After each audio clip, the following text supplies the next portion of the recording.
Right. Good afternoon, good morning, good evening, wherever you are, whatever time zone you're in. Welcome to the Resonant State. As we continue on, this is going to be our third episode, and I have the great pleasure of being joined by Mr. William Ramsey, excellent researcher, a good friend, and my friend Sean McCann, not McCann, and and we're going to be actually using. I think we're going to do a dual broadcast between Resonant State and Wake the Dead.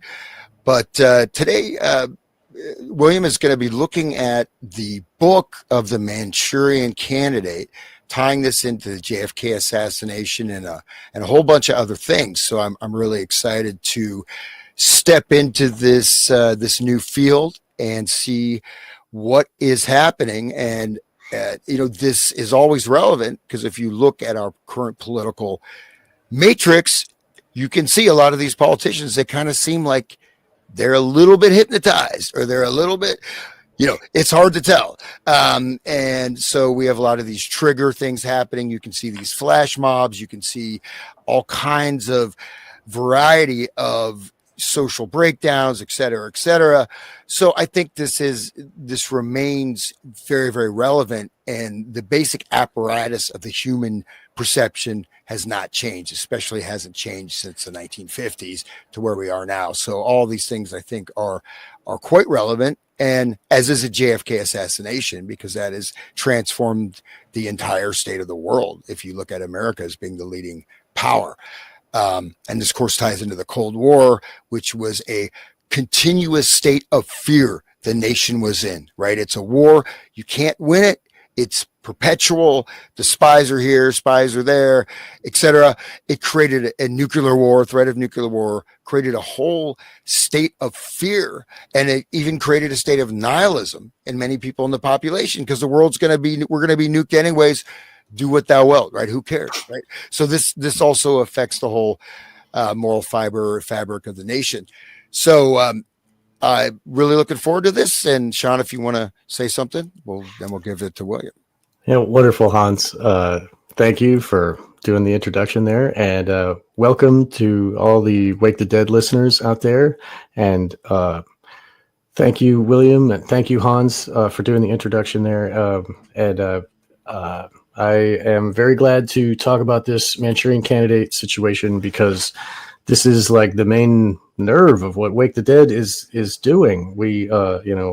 I've spoken to many victims of trauma-based mind control that have parts and splits in their minds, and they have to put the pieces back together, and to really come to terms with what was done to them, who did these things, and why. So like this investigation that you're doing here, William, is very interesting for our listeners, and we are thankful to be here.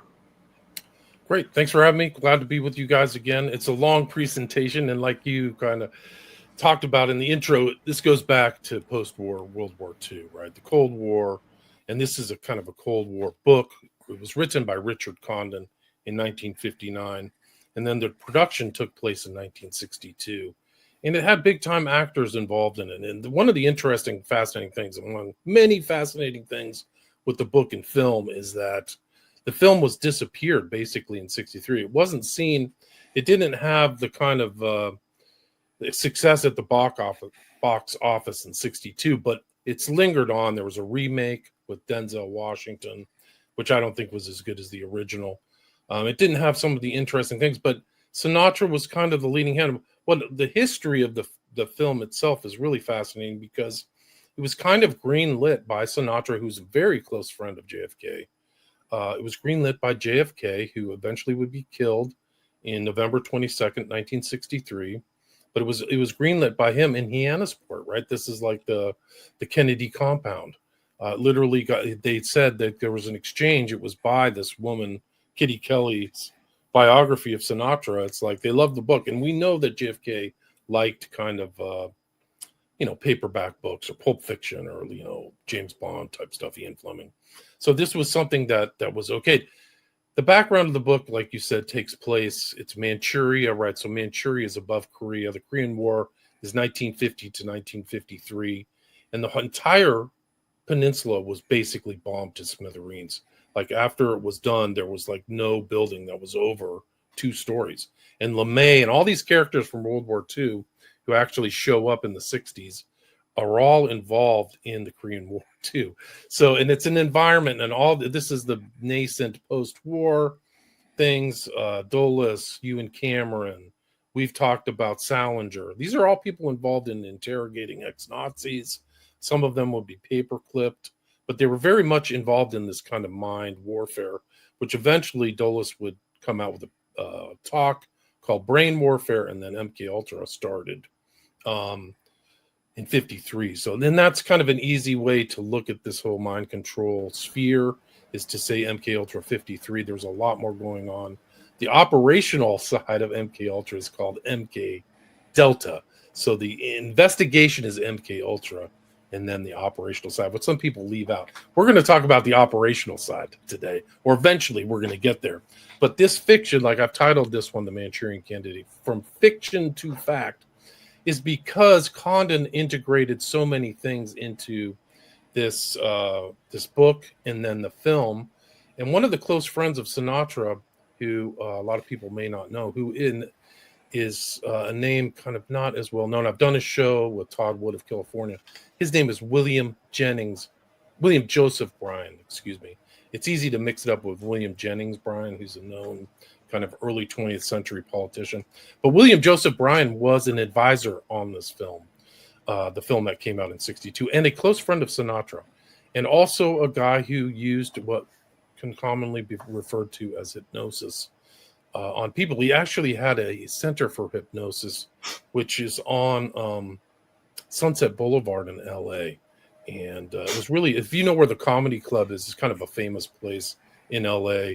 It literally was like 2 blocks away from that. So he would hypnotize people and had tons of subjects and had his own publication, believe it or not.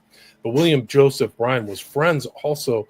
It's an incredible tale. You can't even believe where he is. He's friends with Melvin Belli, who's taking his classes, and F. Lee Bailey, who are both very well-known lawyers, who were also involved in JFK. If you remember, Melvin Belli would become Jack Ruby's attorney, which is very strange because he was a civil lawyer. He really wasn't usually specialized in civil or criminal stuff. So he kind of switched trends and became Ruby's attorney for some strange reason. He was also friends with William Joseph Bryan. Anyway, the book is fascinating in itself. It really talks about these main central characters who Frank Sinatra played. One is Bennett Marco, who was in military intelligence, right, in Vietnam. Lawrence Harvey, who passed away early, plays the Sergeant Shaw. Angela Lansbury, who's featured in Gaslight, which was one of her main first roles, and that's how the term gaslighting came into the public consciousness, is from that movie where the protagonist is playing with the head of the woman who's the thing and literally gaslighting her and lying to her constantly. That Janet Leigh, who came off of Psycho, if you remember the Psycho, she was famously in the shower. So these are like very well-known famous people. So at the time when it came out, but the book is really incredible. It has very deep kind of references, and it's very much darker than the film. It actually has stories of incest. The main character has a relationship with her father when she's young. So she's 10 and the dad would take her into the attic. Subtle references to a lot of mind control stuff. There's stories of, and if you talk to mind control survivors, carousels, attics, and things like that are things. And that's how by the way, Catcher in the Rye ends. Sorry, go ahead. May I, so carousels and attics, this is the structure of the internal structuring of the mind. I was just I was recording with Carrie Olahe last night, and we were talking further about triggers and gatekeeper altars, and the victims of SRA, trauma-based mind control, this Manchurian Candidate technique that we will get into, I'm sure, it creates like like an internal worlds that are like physical structures, and there's like a central channel where the alters can be brought to the control room to like take control of the body. So like the carousel represents like a group of alters that work together, that work like in a pattern, that a cyclical way, the way a carousel goes. And the attic, probably it relates to the control room. This I'll bet you these are like internal structures that they're talking about. Like it's a science, the way that they don't just torture for the heck of it. They torture for a purpose, to create a robot, and a robot slave that does what it's told. And we'll see in the book of Manchurian Candidate, that's what he is. Like Red Queen, blah, and she triggers him with triggers, and then the specific alters that were called forth by that trigger, they travel up the central channel into the control room, and they take control of the body. So like these terms might mean a lot more than you may think. When like carousel just sounds like, oh, that's what kids ride, like, but it could mean a whole lot more.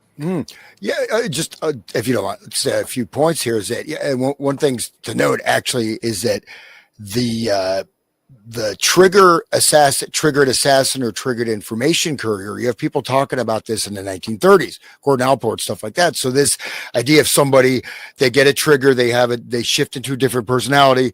They can convey information or documents, or they will, assassinate someone and not know. So this was discussed, even, around, I think going back to the Tavistock, and then the real basis of this goes back to the Hashishans, the Sabbateans, right? And Sabbateans mentioned in the intro to the book, by the way, the Condon's book. He mentions. Wow, really? Yeah. And so that's really important, because that was the sort of the initial, at least in really on the global geopolitical stage of, and in a certain way, nothing is true, everything is permitted. Right. Everything is permitted. Do what thou wilt, right? Same shit. Yeah, and the thing is, and he's actually one of the early mind controllers, but we can go into that. Yeah, right. So, and one other point too is that you see also with the media how certain actors will show up in certain roles. So they're creating this in sort of the collective consciousness of the entertainment consumers. You have character from Gaslight, right, which is a very seminal film. Really, obviously, we used to use the term now, but she plays obviously a very different role here. But then that's connected, and then of course the lady from Psycho, right? And things. So you have these parallels, and so this creates sort of resonance through the actors themselves, right? Especially the word psycho, like psycho, right? It's about the mind going nuts, and the dude who did the stabbing, he had a split personality, which had the perpetrator alter, like he had internalized the abuser of his mother, and he, like, the alter is his mother abusing him in his own mind. Like that's exactly what is happening with SRA victims, with trauma-based mind control victims. Yeah, traumatic mind control. Right? They internalize mind control, sorry. Right. Yes, that's the term. Like they use trauma in a specific way to affect the brain in a specific way, and it goes very deep, and it's all connected. And the way that, and what Hans was saying in the beginning, like, oh, the politicians seem a little mind controlled. Yeah, that's. I mean, you guys are ruining it. You guys know too much. I'm sorry. Reference is great. And it's also the frame of reference that you have is reflected in this book. Like it's off the charts. So I have this intro, which is like a piece that was written about, it was written about the movie. And it talks about two different things, because this is about spies and stuff. So it's Chinese. It's the idea that Lewinsky was actually a Mossad agent and sent in to have sex with Bill. And then somebody, George Stephanopoulos, who's very close to the family, a total Democratic operative, writes here in his book, he says, when Nixon needed to think, he picked up a legal pad and wrote outlines. Reagan composed letters. Clinton played solitaire. And solitaire is this key thing. You guys just mentioned these triggers. It's a key element of the book and film, is this cards and the symbolism and the motif flows everything together. but Bill Clinton had solitaires. You got to watch this video of Bill Clinton. You may have seen it already. Is it the one where there's commercials running and he's getting his hair? Like, yes, exactly. He's just blank. This is how we're starting it off, because this is you want great. to talk about whether you think your politician could be mind controlled. Watch this. Where's it playing? And like he's also controlled through like sexual blackmail and all that. Like it's all that. Of course, he's an SRA victim. She's having sex with him all the time. There's a piece in the. She is Alice, and he's like, right. Sorry, yeah. There's a piece in the. You know why the left or Clintons hated Kavanaugh is because he really wrote the Starr Report, and if you read the footnotes of the Starr Report, you realize how much she's having sex with Bill, and she was just one of the paramours, right? But she's licking Bill Clinton's butthole in the White House. It's in there, anal oral. And so it was too graphic. They actually put that in writing. Man. So, okay. So you were saying... sorry, can you turn up the volume? Just to say, like, this clip, of course, people may have seen it. I know there are people just listening, but the first thing is when you see him getting the makeup done, he's just like, he's like in a trance. He's like dead. He's like a dummy. He's like a mannequin. Right? Yeah, they call that park mode. Like when you park a car. That's like the SRA victims were like, yeah, I was in park mode, where the handler says, sit down, shut up, wait. And then like everything is off and you just wait for the next trigger to turn on again. It's crazy. So, okay, wait. So, but it's in the context of this film, which is about political assassinations, right? So this is like a fictional film, but then the 60s are full of political assassinations, real world, factual. But we'll see how this concepts that are in this fiction lead into our real world history. But can you turn the volume up, William, on that? I don't think that I have volume on this one. Okay. It says there's volume, but yeah. The clip. Let me go. Thank you, Hans, for saying that for the people that are just listening. He's like a blank slate, fully blank, and they're like coiffing him like he's a mannequin. They're just getting his hair and putting the makeup on. I mean, his eyes are dead.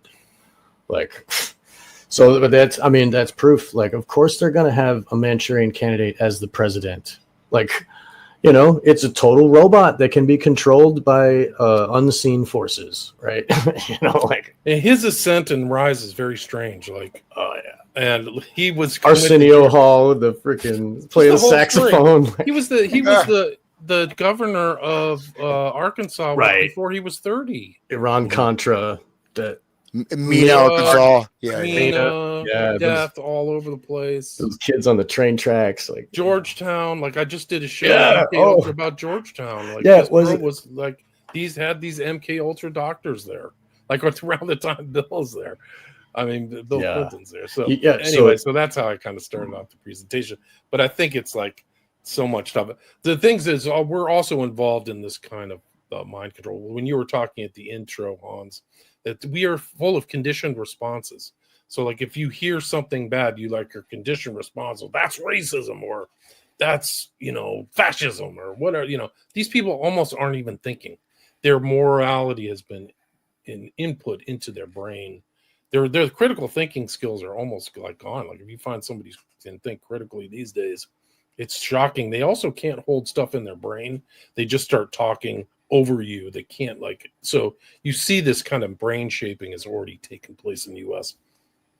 But one of the interesting things you said, Sean, about the carousel in page 28, Raymond's eyes, who's the main character, are like those of a carousel horse pursued by the Iranese. So like the frame of reference of Condon is really something else. He knew classical history. And we'll see a lot of these references to classicism and pedophilia and incest and things like that throughout the book, which are like, because Pitcairn Island, if you remember Mutiny on the Bounty, they went to Pitcairn Island and they all interbred. And it was just like it was like going back to it was bad. Like there was like inbreeding basically, right? But that's just one of the examples. Like he talks about the King of the Fairies, Oberon, the addict, sex with the mother, and then in the book, the mother, who's played by Angela Lansbury, has sex with her son. So before he commits the act, he remembers, he becomes kind of a sex slave to her because he's in his trance. So she's abusing him as his life. And we get into how deep it is because she's talking about the rape of the mind, which actually goes into Scientology and stuff. And it overlaps with mind control. Scientology is very much. But has all these what techniques and stuff. one thing in the book though is the mother comes out is described almost like a Marilyn Monroe, like a real beauty. Angela Lansbury is not, in my estimation. No, it's interesting. So, but she's like a sex pot, and she's also super manipulative, and like we talked in the pre-show, the basis that Condon used for the mother is Roy Cohn, right? So Roy Cohn is the underling of McCarthy, right? And so the Iceland senator is a McCarthyite who's, talking about, communists are everywhere. And she is the Roy Cohn figure, the fixer, the intelligent. Roy Cohn, that's a whole nother show, but he is just something else like Roy Cohn.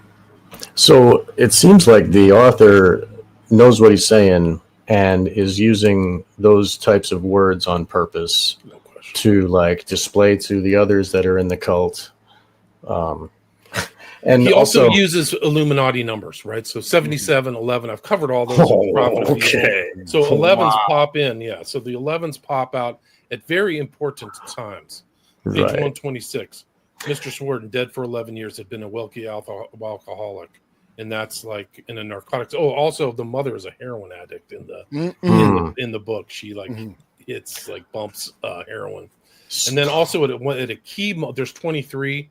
So 23, the Queen of Diamonds showed at the 23rd card turn. So the 23 Enigma, page 227. And then at a very key moment when Marco, played by Sinatra, realizes that Raymond is under mind control because they go to a bar and have a beer, and he starts playing solitaire, and it triggers him to go jump in the lake at Central Park, which ties into Catcher in the Rye. It's really incredible. I mean, you can watch the movie, but these overlaps are just really astonishing.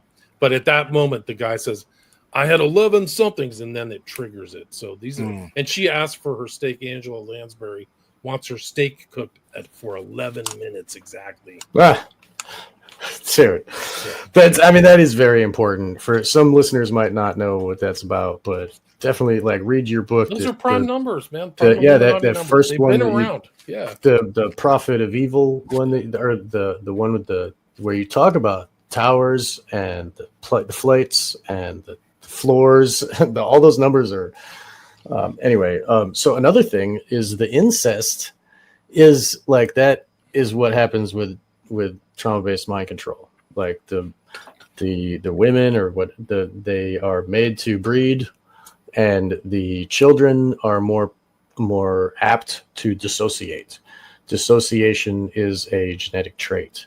And also the incest breaks the mind of the baby while it's still young, and it's the first handler of so a lot of SRA victims, their first memories that they get is incest of I was raped by my dad, and that's why I'm so bad and messed up, and then later they'll get flashbacks of being in a cage or whatever, but then so it's very important that he put the incest in the book, because he has to reveal. It's like a revelation of the method, right? It must be because if JFK approved of this, if you read Bryce Taylor, Sue Ford, Bryce Taylor's her pen name, she was brought to Hyannisport in Massachusetts, Hyannis, to service Kennedy and the other Kennedys, the young Kennedys that were the children. She was servicing them, if you know what I mean. She was a mind controlled. Kennedys I would use the term pre-apic, which is this ancient god Priapus who just had sex. Oh, right, Priapus. Yeah. They and they're totally illuminated. They're in the Pilgrim Society, right? Every elite thing. JFK had this gay lover who followed him around all the way, and had a room at the White House. I forgot his name. You ever hear that story? He had a dude with him like all the time. He was like one of his best friends. Kennedy was bisexual. Yeah. And so he would bang anything, like the both brothers, and the story with Marilyn Monroe. I mean, Right.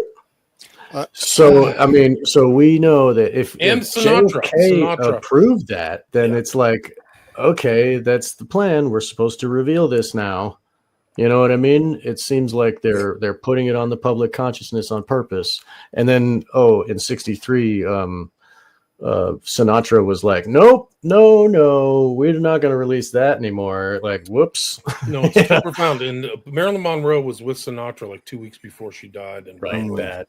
And so these are all crazy overlapping things. Like, it's just a stew of Marilyn was murdered, like that whole stuff. Yeah, it just one other thing I think is very important is that the Freudian model, right? So Freud, who actually I have come to believe is that he is imposing a system structure of how people think their minds work, right? It's and he said when he first came from Vienna to the U.S., he said, "I come not to bring healing, I come to bring a plague." He said that. Wow. But yeah, but that whole thing, of course, the Oedipus complex, first Oedipus is not even about incest, it's about fate, and it's about this and that, right? He didn't know it was his mom, whatever, at Oedipus. But this was so much projected in the 1950s. It was the peak of psychotherapy. Everybody, 50s and 60s, everybody had a therapist. Everybody was going into this. So they were reading Kinsey. Yeah, Kinsey, which is connected with Freud, right? And this whole idea, pleasure principle, and this repression of sex is what's creating all the problems. And then that goes into the whole, the Frankfurt School, et cetera. But this is all Freudian imposed conceptual modeling of the brain that is being accepted by people, right?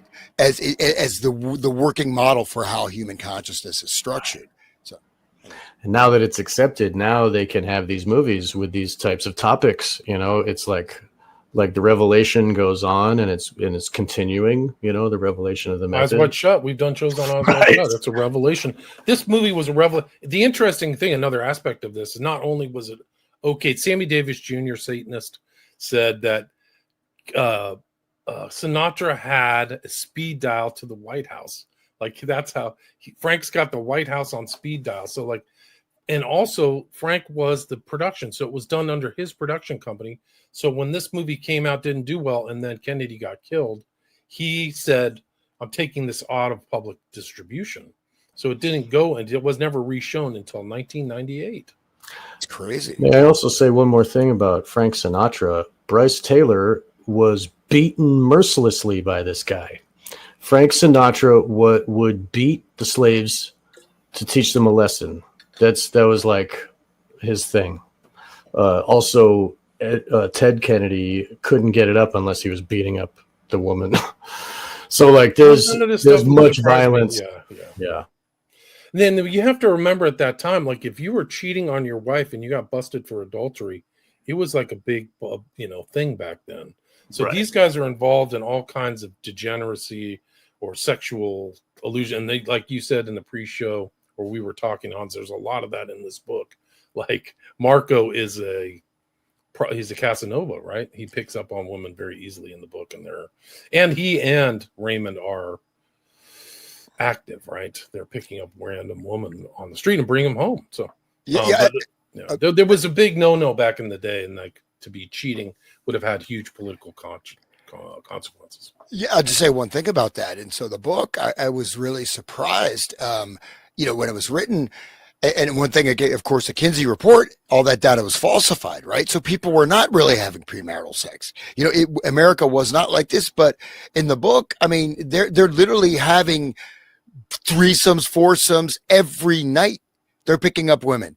It's just normal. Raymond is in bed with two women, wakes up, and the women, they come up and it's like, oh, I just have sex. You know what I mean? It's like, and that.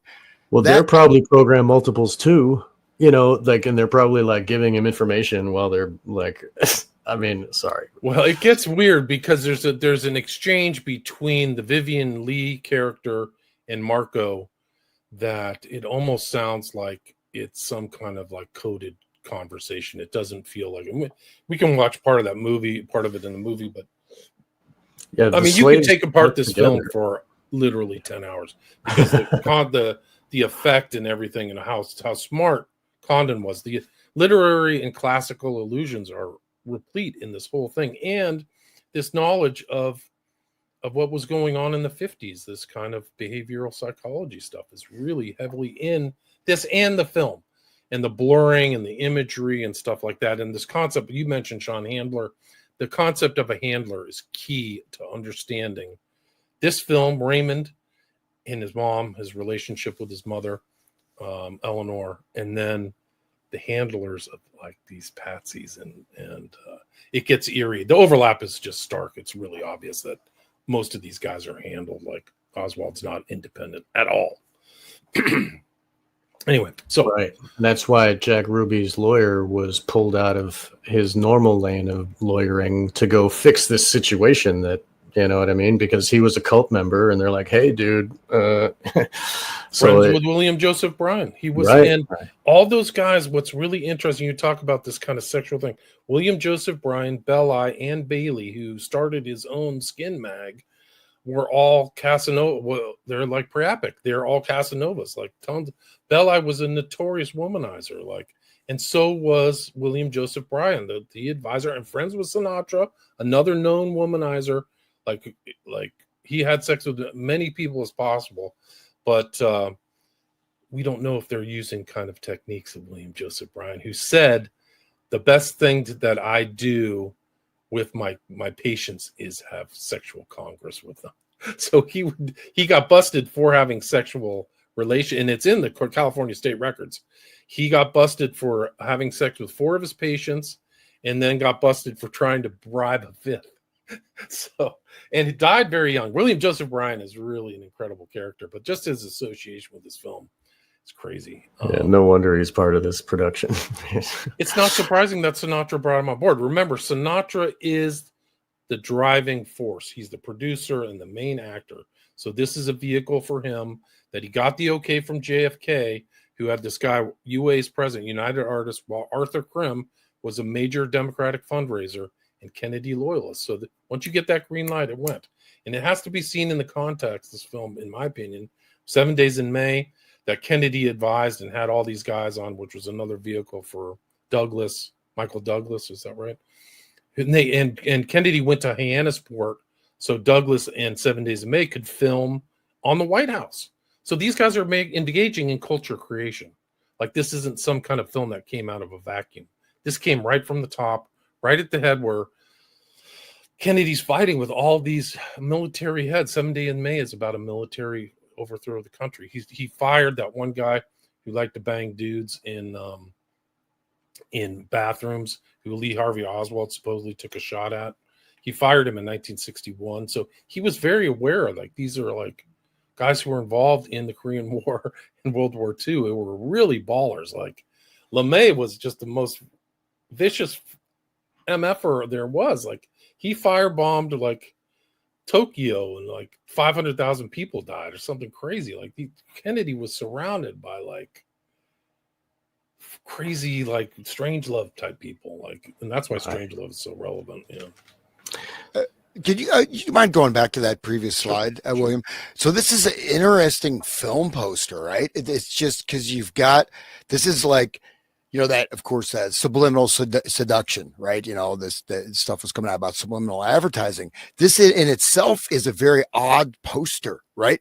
Because there's a text red, you got the red and black, and it's a very weird type of text, right? It's very odd. I don't have time to analyze it, but if you come in 5 minutes after this picture begins, you won't know what it's all about. That's in red. Then when you've seen it all, you'll swear there's never been anything like it.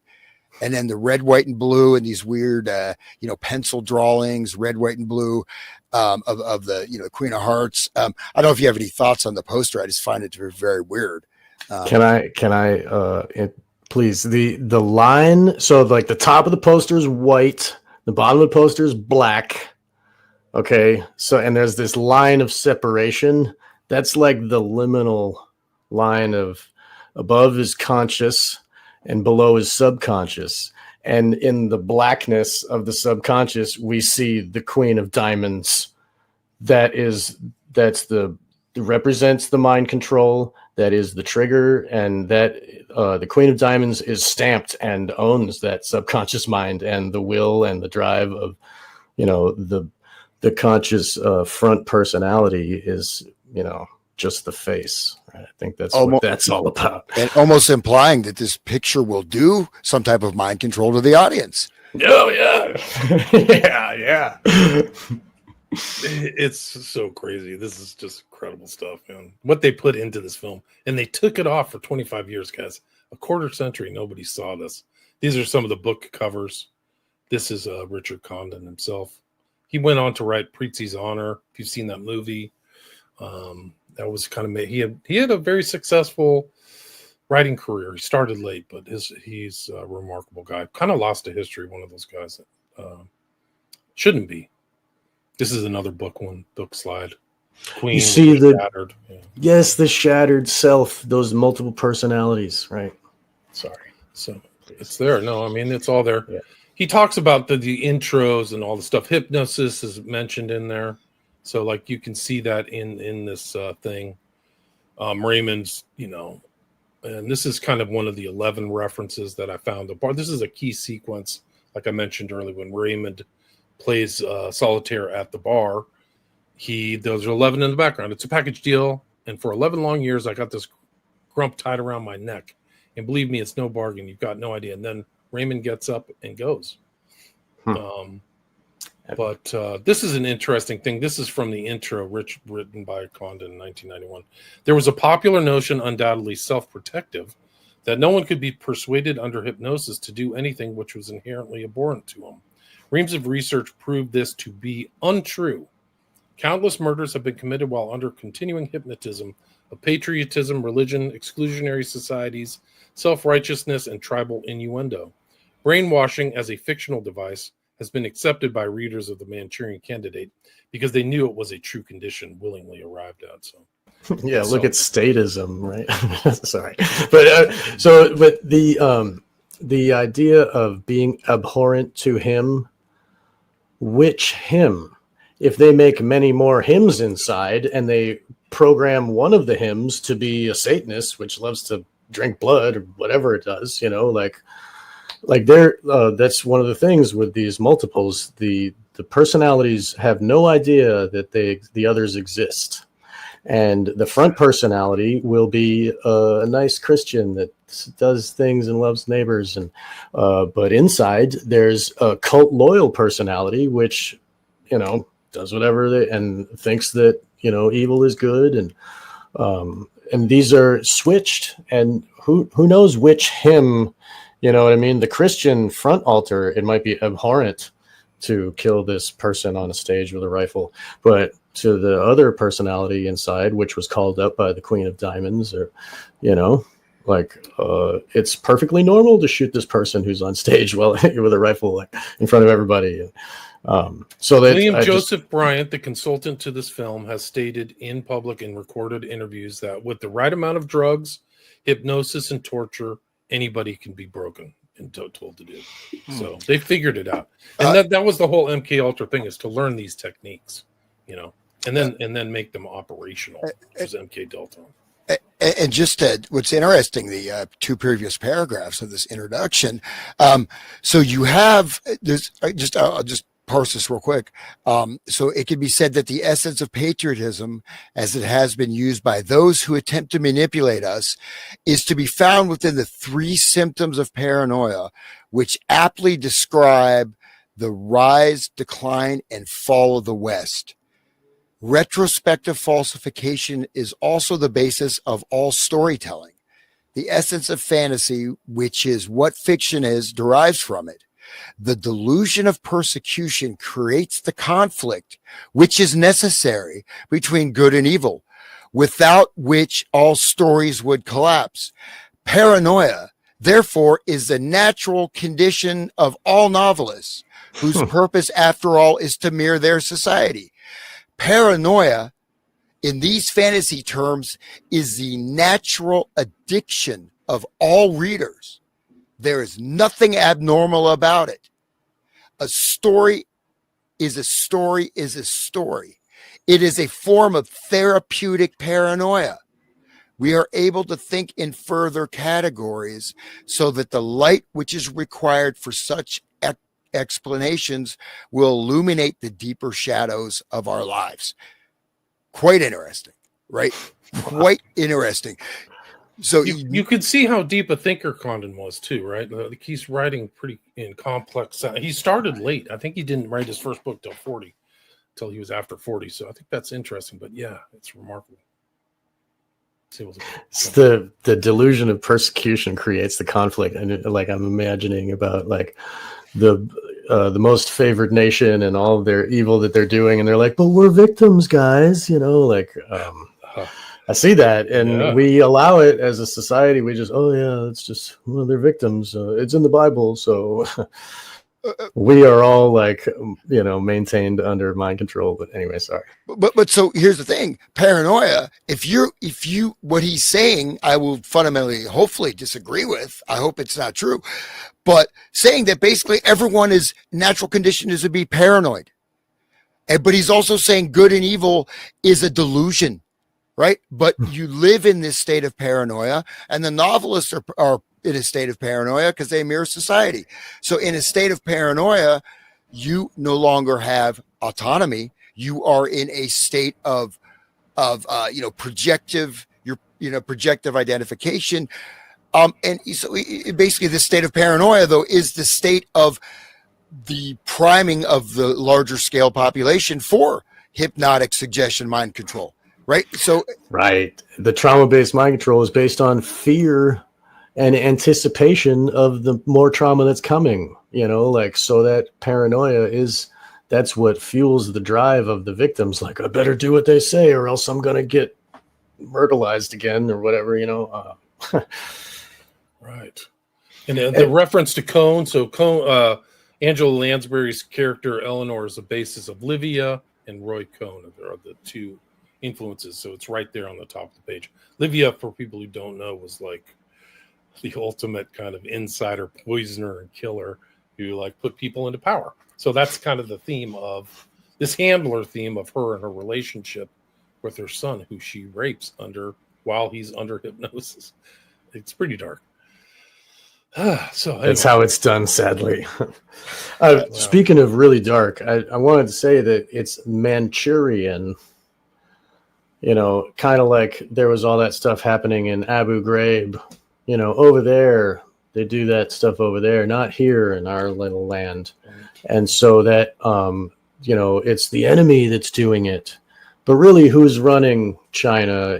Before, like, we had Kissinger, like, opened up China and all this. But they, even Korea, and they are doing the black ops and the mind control stuff over there because that's where it's legal, in quotes. You know what I mean? They can do the Abu Ghraib torture over there, not here, obviously. So this Manchurian candidate makes the readers think, oh, that's what they do in foreign lands. Like, that wouldn't happen here, right? Exactly. It kind of implies that. Yeah, what's the base in Cuba where they were doing MK Ultra type stuff, sensory deprivation and Guantanamo. Yeah, they gave them masks on their face as part of the torture. That's where they learned that sensory from. Deprivation. They had stuff over their eyes and ears, so it's basically Ewan Cameron type stuff like depatterning. A lot of those guys were tortured horrifically, and they're trying to get money. For people who don't know, there's still ongoing litigation about Ewan Cameron. So really, they actually revivified it. It's like back on in 2025. Somebody who did all this like treatment at McGill, buddies with Dulles. Not write this stuff, dude. Yeah. Literally, Dulles had Cameron go to interrogate Hess. So like Hess was tinkered with. He's like, they're poisoning my food. What's going on? People just thought he was crazy. I'm like, not. I don't think you're crazy, man. I bet they were tampering with everything. But like he was part of the thing, and those guys are all involved in those things. Kissinger, Salinger, all.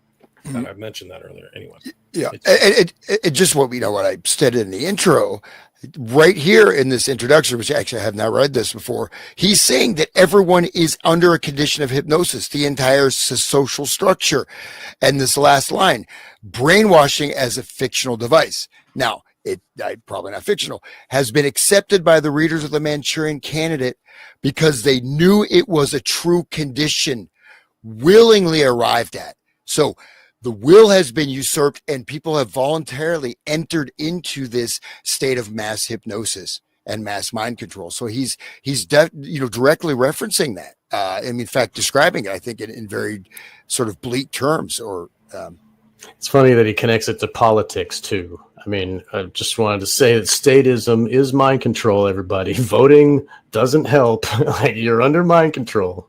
Just wanted to add that in there.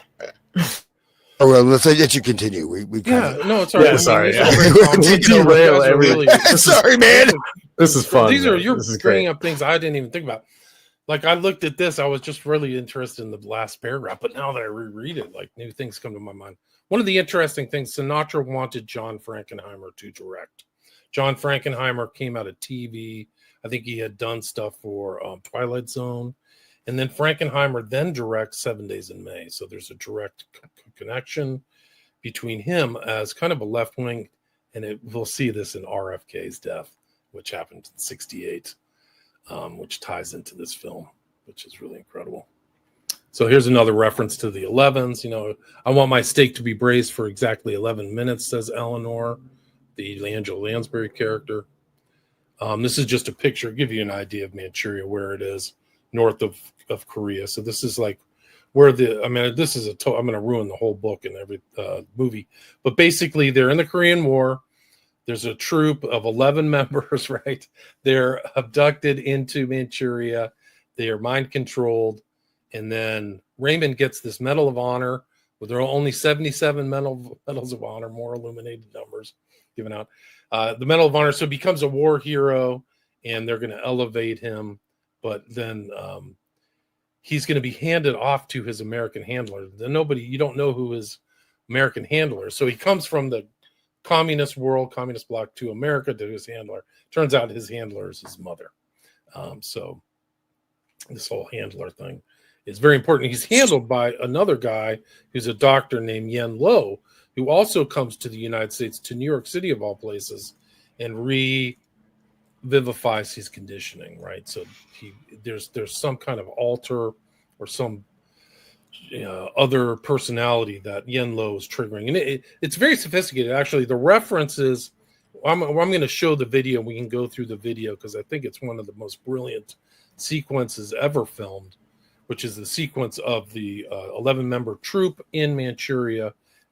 They think they're at some kind of gardening thing. They're smoking yak dung or yak manure, thinking they're smoking cigarettes. But these guys conditioning them, and they're going to condition to forget. They're also talking about suicide protocols, which ties into this movie, and which is a known kind of thing. I literally had a guest on yesterday, it was Friday. Her name is Patty Jo Munisteri, and they were asking her about how you could have suicide protocols. That was part of her research at Georgetown, of all places, under this guy Mizior, who I'd never known his name, but it's just another guy who had an above ground, practice, much like Jolly West or you and Cameron, who externally are, upstanding members of society, psychiatrists, but they're doing dark magic, dark persuasion, dark stuff. Anyway, so I just wanted to say that the mother being the handler is very significant. This tells us that he was sent there with those 10 other members on purpose to be programmed in Manchuria and then sent back home to the cult which sent him to begin with. Like, that was in order to give him the mind control, and his mother condoned it. Why did those people get abducted and tortured like that? Why? What happens over there? And you look at even the Vietnam stuff with Dave McGowan and Michael Aquino and type of psychopathic stuff that they're doing over there. That's where the operational MK Delta is working, right? And that's where you get your programming. And then you come home Netanyahu got taught in Philadelphia College, It's they send them to the place where they're doing the operations for the training, and then they come home to do the job that they're meant to do. So like the whole thing of him going to war and being a soldier, and like that is, soldiers get elected in politics. If you're like a hero, whatever, it's like part of the persona of this politician that they're creating. They're creating a person that they can use as a robot. And this whole going to Manchuria is just part of how you break his mind, how you do the thing.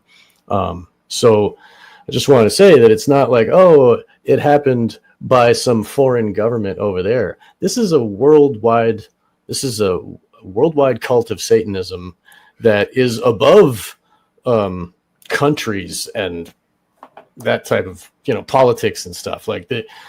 Like Bill Clinton earlier with his face blank, like he works for the higher cult and he's just doing a job as president, So same thing. This is how they create. That Abu Ghraib, I'm sure they were creating a bunch of crazy psychopaths over there too. It's still going on. It works. Perfect example is like Dulles, who's a member of the Knights of Malta, and after the war ends, he's buddies with a lot of these guys who were ex-Nazis. Right. The guy who was running the Soviet intel stuff, his name is Galen, right? So he and Galen are hanging out. Galen actually comes to the U.S. These are former adversaries that because of other kind of supranational connections, we don't know all the other supranational connections. What you're mentioning that stuff, how does Oswald go from the military to Atsugi, back to the States, into the USSR during the height of the Cold War, come back out and get a job and go back to society without going to jail? Like, how does this happen? There's some other thing that explains that. People didn't know this at the time. They just thought he was a communist adversary, but it's obviously been sheep-dipped. It's obviously that they wanted him to have this. And this is exactly what you're talking about, Sean, about Raymond. He goes there to get kind of knighted. He gets mind controlled, but also to get the Medal of Honor. So the fake story is that he was a great war hero. So he comes back to all these honors, only 77 Medals of Honor. And it shows the illuminated aspect of this. So if you read this and you don't know the illuminated numbers, you're just thinking, oh, this is just some kind of like political intrigue. But I think what Condon is saying is there's something even deeper going on. Mm-hmm. And you have to be kind of member of the cult to know. The Illuminati or whatever you want to call it. Right. The book was written for the cult, not for us. It just happens to be a good book for us too and make money. But really, it's about them. And, just like all the Super Bowl. Well, the profane will never see the internal kind of secret. Right, exactly. Right. Bill Clinton's teacher, Quigley, can write tragedy and hope, and like they don't worry about the truth getting out there because nobody reads anymore. I think Quigley said he was like on board with it. Like he wasn't a critic. He was like, this is what they did. And he thought it would help the world. Like he says it's great. I mean, he wrote it as a, lauding all these. As a hope. International finance. I mean, but he revealed, of course, the book though was censored. So certain chapters were taken out. You have to get the original edition. So that some of the information was removed. Right. Yeah. They destroyed the plates and then they reprinted it. Yeah. Right. Wow. That's very clever. That's what they do. Right. They just and it goes to show like what Bill Clinton was sent to Georgetown to get his programming from this guy, like who was thinking it's a good idea to have this, Anglophile world order. You know what I mean? Like, right. He became a Knight of the Round Table, a circle or whatever. Yeah. He was part of the, Rhodes. He became a Rhodes Scholar. And he had to leave. The word on the street is that he was raping women, and that's why he had to leave England. Because he's a serial abuser. But he had that kind of priapic quality to himself. He was always doing this stuff.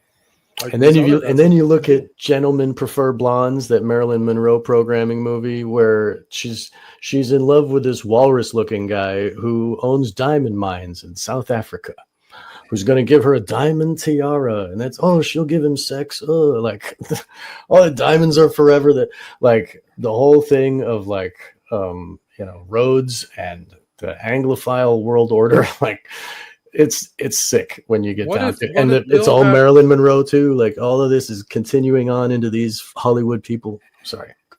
No, but this is important because Bill Clinton he's knighted or whatever. He's crowned to be a future politician, a president, and he's the head. He's there. What's going on at Georgetown? We know there's 2 MK Ultra doctors there, Mizior and Geschichter. Mhm. They literally set up a new wing to their hospital that they were going to use as a safe house to recruit other doctors into the program. So it was like a multi-level marketing thing there with their own little wing. Like who else are they Run by the with? Jesuits too, right? Right. Like a secret society within a secret society within a secret society. Yeah, just like Rhodes said, rings within rings, right? Just like, yeah, okay. No, that's power right there. That's the fact, right? So we're talking about fiction in Condon's movie and Sinatra's Manchurian Candidate. But these facts, these are the same things. What's happening to Raymond and his handling is got to be happening to other things and other people. Like I think that probably Obama has handled somehow. Oh yeah. Yeah, and Obama, what's interesting is Obama is so mysterious, right? Nobody knows him from college. Nobody. Except for the crackheads who he sucked their dick. No, but I mean, sorry, nobody.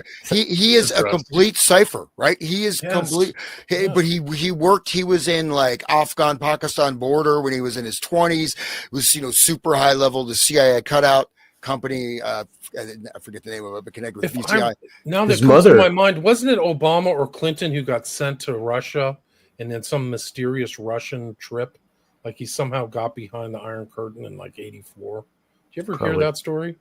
Like I think something weird like Oswald or like Raymond Shaw.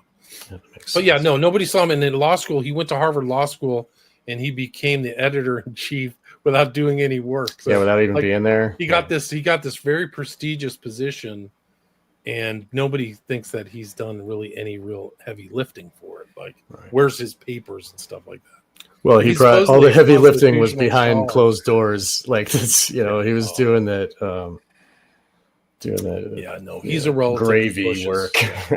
It's gross, dude. They have them in the wings, dude. They've got him. I mean, we can talk about boys' country or man's country in Chicago. He's definitely a member of man's country. But yeah, so I mean, you see this kind of handling thing it's real. Sinatra was in a movie before the Manchurian Candidate where they killed the president, shoot the president. So it's an interesting kind of thing with a rifle as he's driving in a motorcade. So he's in this, and then Oswald does it. Supposedly does it in 63. Yeah. Holy shit! I'm gonna get that movie. Thank you. Suddenly, he's a what does it say? Savage, sensation, hungry killer. That's them. That's psychopaths. They want sensations. They want to drink the blood and rape and do all that. They don't care. It's all for me. And then Sterling Hayden's in this with him, who's Jack Ripper or whatever. Ripper, the nut job, a guy who starts Strangelove. So, yeah, that actor's amazing. So, I mean, this is such a heady era. It's really incredible. It just had this film poster with that yellow background, but you see that blue, sort of off blue color, and then you've got him as sort of the essence of subconscious, whatever, right? And then that's right there, parallel in line with the Oscar statue in the same color, so that, anyway, it's quite interesting, right? I'm sure that's not accidental, but it really is, because it's just Sinatra's mob. They didn't know how deep his mob connections were until kind of like the mid 60s, but he was always mobbed up. Right. And very close. His parents were in the mob, or mob adjacent. This is the intro to Manchurian Candidate. The motif again, the Queen of Diamonds, very important. And they explain why the Queen of Diamonds is important. They want the Queen of Diamonds because Raymond has a terrible relationship with his mother, right? He doesn't like his mother or his stepdad. And his real dad's dead. But I think the implication is that he's actually it's like Chinatown, because Eleanor's dad is the father of Raymond, right? So, like, when she bangs Raymond at the end, she's having sex with her dad again. That makes sense? I mean, it's really dark. I think aren't the playing cards relating to tarot cards? And originally, yeah. Right. So, like, the Queen of Diamonds is like, I mean, is that the like there's the priestess and the high priestess, and then there's there's different level, and each suit has like Prince, Queen, whatever. I think it might relate to a tarot card. That might be why they're doing that, because the occult people they'll instantly recognize. So the Queen of Diamonds is played. Let's see, I'm trying to think. This is the kind of thing. The nation jealously guards its highest award for valor. It starts off with Raymond Shaw coming out. Congressional Medal of Honor in the Korean War with 5,720,000 personnel engaged. Only 77 men were so honored. One of these 77 men was Staff Sergeant Raymond Shaw. So this is his whole sheep dip. He's been sheep dipped as a hero 77 times. But they said one of these 77 men. Yeah. 77 is Oz. That's the number of the magician, and the exalted will, and like being. So the 77 men Crowley's are the man, right? Right. Yeah, the people that follow Crowley, the dark occultists, are the 77 men. That's the type of right. Well said, yeah. So it plays on that, and then this is right at the beginning. So they're telling you this is the intro 77. They're putting the illuminated numbers. They play around with that in Eyes Wide Shut too. There's that 7/7 sequence where Cruz is talking to Kidman with the kid, and he's like 7, and she goes, "Yeah, 7." Remember? Right. I'm sure. Right. So it starts off Marco Shaw plagued by the same recurring dream at what time is that on the clock? 3:11, right? Oh, yeah. Number. And then I'm going to show this. This is this recurring dream, and this is the sequence that we can kind of analyze because so. Just to repeat that, it's very important because it's showing the thinking that's gone in behind this kind of hypnosis. He even doesn't try. He avoids the word. He actually says brainwashing, as they call it now. So these are just labels to Yen Lo, which I think is very clever. It shows some depth and knowledge. But he says these three papers, and there's tons of papers out there. Hypnosis. You can go actually right now to the World Institute of Hypnosis website and just see that it's all over the world with just paper after paper after paper.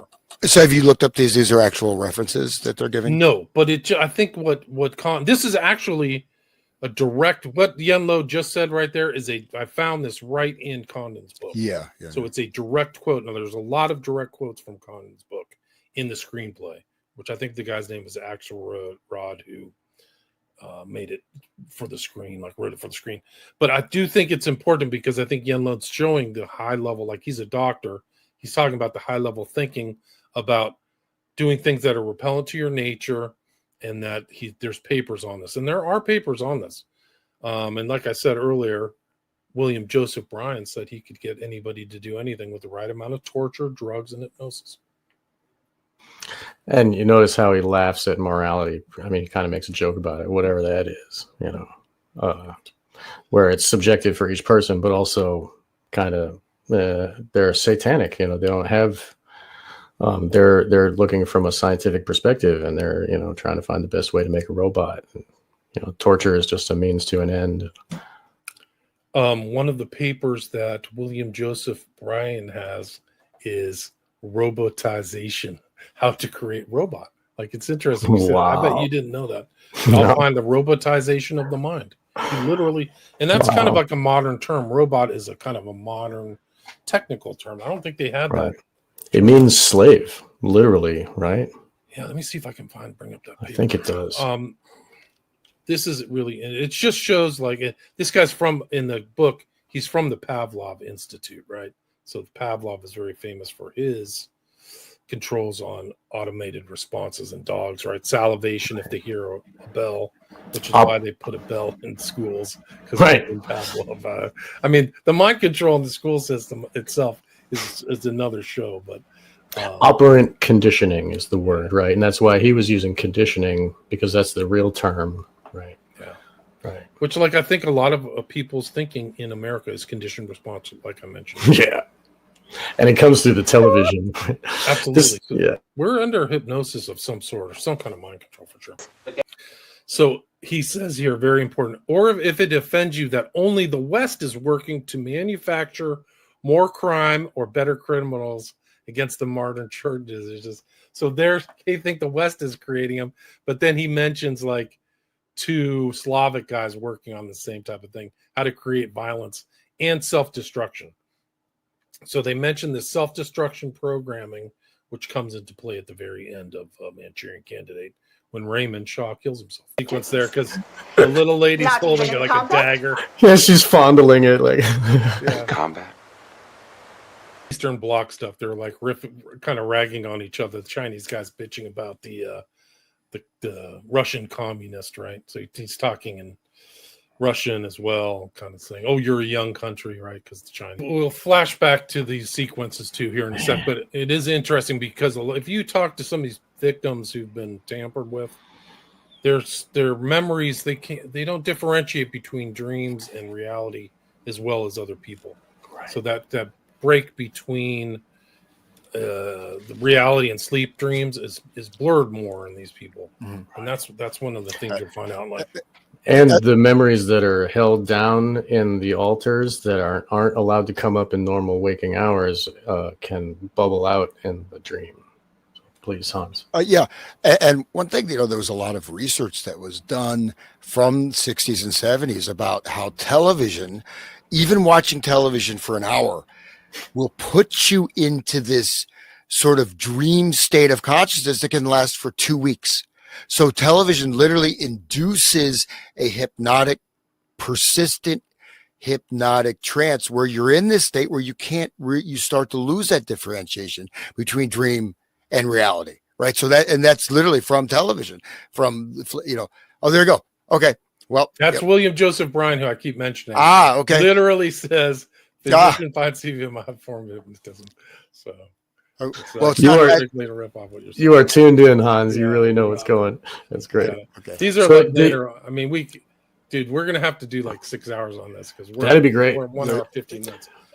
So wait, after he wakes up, Have any other right there. Yeah. Everybody look. If the people looking should see the open negative space of the table is a trapezoid. And these guys are the power elite. Well, I mean, they're the military intelligence. The owners are the ones that are doing the Delta, MK Delta.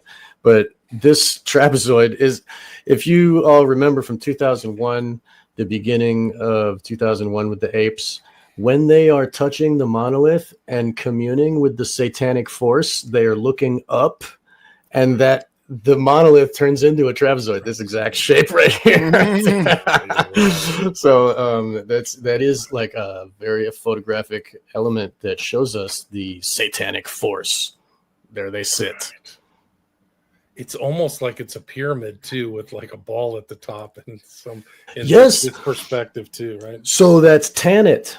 Tanit is the goddess of Phoenicia, the one that they would burn the babies to in the Moloch fires. So you got the upward pointed triangle, and it's crossed off at the top, like with the pyramid that's missing the capstone or whatever, and then above that is the circle, and so that's Tanit, and it's all so all right. I'm gonna stop. This isn't by mistake. This is all like the people have thought about this, this is for real. And the Eye of Providence. Just one more thing. The Eye of Providence. Right, the Eye of Providence above the pyramid, right? Right. So they're like thinking on world. This is his father-in-law, the senator, who's based on McCarthy. And then again, Lansbury's Roy Cohn, right? Or Eleanor. NLP, neuro-linguistic programming thing that shows Eleanor knows that later in the show, which I'll show you in the slides, where she kind of programs him to remember the exact number. So that's like a little kind of subtle element, right? So they repeat the same thing over, right? So post-hypnotic suggestion or something like that. Like that's the way you're going to think of Raymond Shaw. The kindest, bravest, warmest, most wonderful human being I've ever known in my life, which Sinatra just said. So, let me go back to these kind of slides. We'll follow through these are kind of some of these things, but he repeats that statement. This is actually from the website of the Motion Picture Association. This is a background thing of Raymond Shaw, aka Lawrence Harvey. This is a back slide. And he also gets enticed into doing this stuff by somebody giving him a call. This is very important later on, is that somebody can call and say the right phrase and it'll trigger something. So it's not just the visual symbol, but it's somebody making this statement. Why don't you pass the time by playing solitaire? Right. So that's how he gets triggered here. He ends up in the hospital.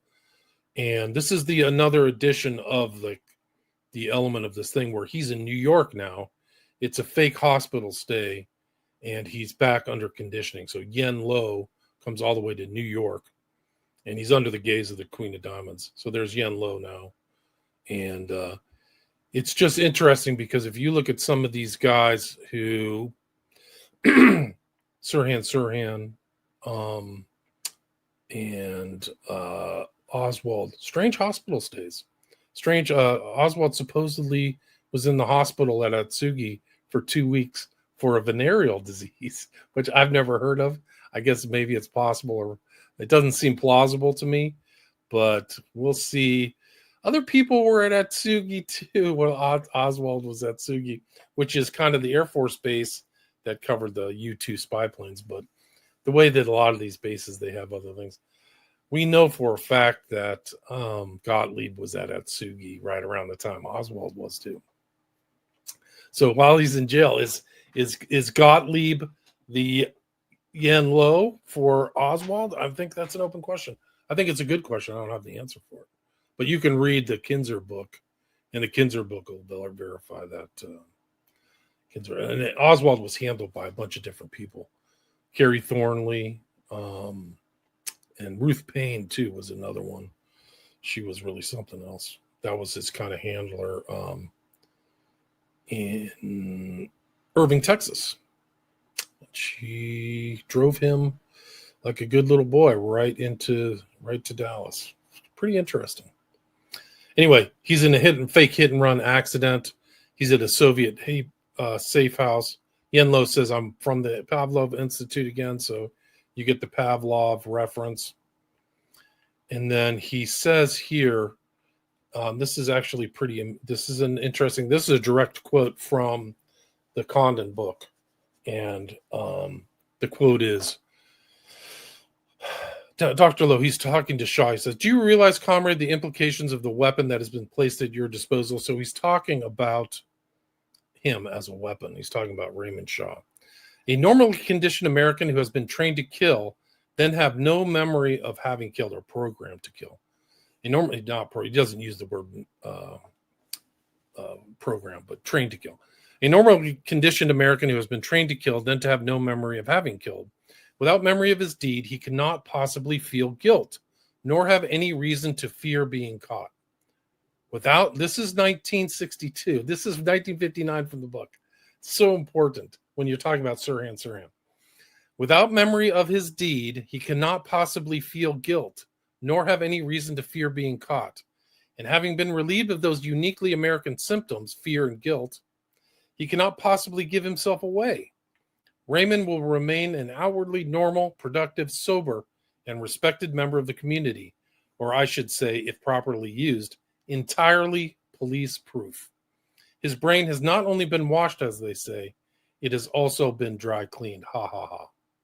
So he literally says, I can pull the video up. But it's also interrogation proof because they can't remember that, so they can torture him all they want, and those alters won't come out unless they show him a Queen of Diamonds, and then they'll spill the beans. So it's another way of like keeping all that information. Like that's a huge part about the trauma-based mind control, and the trauma causes amnesia. And so that is the major function of this. And there's like amnesia walls between the parts of the alters. So this is the trauma is necessary, and seeing the violence of their friends being shot in the head is what fuels the mind control. Because like people that have been raised in that type of conditioning, they are they grow up to follow orders because inside of their minds. They're not going to get raped anymore as an adult. But when they were kids, they got these memories of like, total abuse. And that memory is locked away until the front personality does something wrong. And then it abuses itself in its head. Like, so it keeps the front personality in line with that trauma. So they're waking up from this horror, but that's what's hidden inside, which fuels the mind control. If they didn't have that horrific trauma, then it wouldn't stick in their heads like it does. I mean, it's just wanted to bring that up before we go as an important piece of it. It's interesting that how much Condon knew and how much was put into this film. Like, this is knowledge. This is Sirhan. He has no recollection of the event. He sat there when he acted like he didn't do anything. He was handled by a girl in the polka dot dress. This is all not almost every person who's written about the JFK. I've talked to two people people who talked about the RFK killing. I've had two people on my show to discuss their books, Lisa Pease and Tim Tate, who also did Conspiracy of Silence. And they wrote these books. This is a known person who was saw, the girl in the polka dot dress. She was never identified, but she clearly was around Sirhan, and then somebody said she tweaked his elbow, and he went into the firing position. The kill shot for RFK came from behind his head. It came from about an inch. They got Horiyuchi or whatever his name was, Lynn Noguchi was the medical advisor. He was very independent, to his own credit, very independent, and would make decisions that they'd never report in the news. But he's like, yeah, the kill shot came from like an inch behind where RFK's head. Very important moment. This is a political assassination. It plays into this film because this is the ending assassination in this film takes place at, of all places, the nomination, right? And so RFK accepts the nomination at the Ambassador. Yep. Who drives RFK to the Ambassador? Frankenheimer. Mm-hmm. Who brushes by Sirhan at the Ambassador? Frankenheimer. Who asks after the shooting, did I make... This is from Ed Sanders' book. So Ed Sanders, who wrote about Manson and stuff like that. We're a great researcher. He's like, Frankenheimer asked the question after RFK. He was deeply disturbed because RFK was using Frankenheimer's house as kind of a safe house while he was campaigning in California. And Sirhan's moving around. He's in Northern California. When Bobby goes to Northern California, he's weirdly getting put into place, just like Raymond Shaw's getting put into place. He's moving from Manchuria. The fiction is a precedent or precisely rhyming or predicting the facts of all this stuff. Anyway, so this important sequence. No, absolutely. And then, you see, like, say, Jolly West, right? Jolly West visits Sirhan in prison. He visits Jack Ruby. Suddenly Jack Ruby's offline, right? He's not going to talk, you know what I mean? So you have these little reprogramming, reconditioning of the subjects, right? And he visited Manson in jail too. Yeah. It's Patty Hearst. Right. Patty Hearst. Yeah. Guys, there's overlapping MK doctors all over the place. He's like that. He's like the Chinese guy. But then also one of the things about this conditioning, I mean, I do feel it's much more advanced than just simple operant conditioning, right? That this is the most basic form of conditioning. It's a self-conditioning, it's a stimulus response. There's more layers, but basically what they're doing, they're creating a self-enclosed system. So the individual becomes a self-enclosed system. They have their past, the trauma, all these different actors, all these different alters. It's all within their own mind. And then they can be governed externally through the triggers. So they're not able to access the external. Everything is being filtered through this internally represented system, right? There's no information from outside. That's very important, right? You create this self-enclosed system, then you can do very clear governance of that system. Okay. That's very well said, Hans. That's great. Thank you so much. I mean, this is like we're kind of getting close to my cutoff time. I gotta pull the plug on my end at least. How You much guys more can time do you got? How much more time do you have? maybe I could do like 5 or 10 more minutes. Okay, let's try to stretch at 10, and then we can Okay. do a part 2. Okay, awesome. Yeah. So this is an interesting scene right here, where he's talking. She's talking to him, and he can't remember the number of how many communists there are because he's making it up. So he asks her, "What should I do?" And she says, "Say 57." Right? So she says 57 because he can remember the symbol in his brain. Right? So she's actually using like an NLP method to have him remember. So then, and later on in the film, he says there's 57 communists. It's because he is holding a Heinz 57, right? It's funny because the programming of the commercials and the advertising of Heinz put that 57 in his head to begin with, and she's just using it because it's convenient and it's already in there.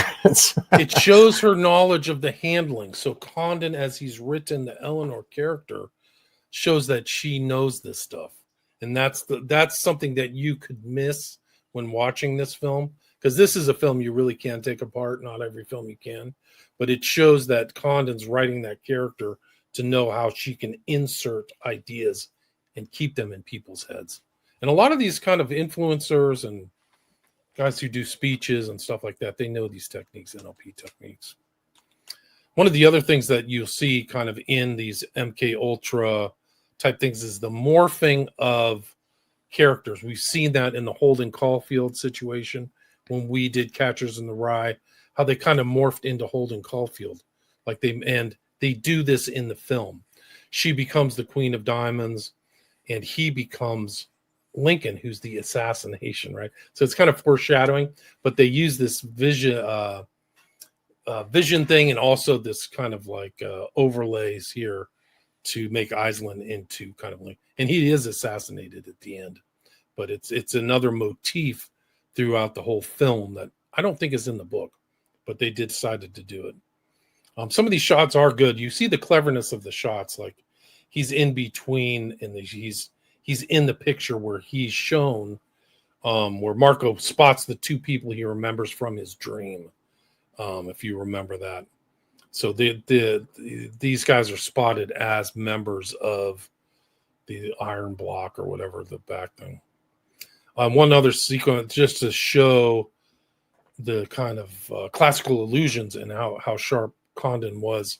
He's talking to Raymond Shaw, getting drunk, and he mentions the Greek myth about Orestes and his mother Clytemnestra, because Orestes avenges the murder of his father Agamemnon by killing his mother Clytemnestra, and it's foreshadowing this whole story because he's going to kill his mom at the end.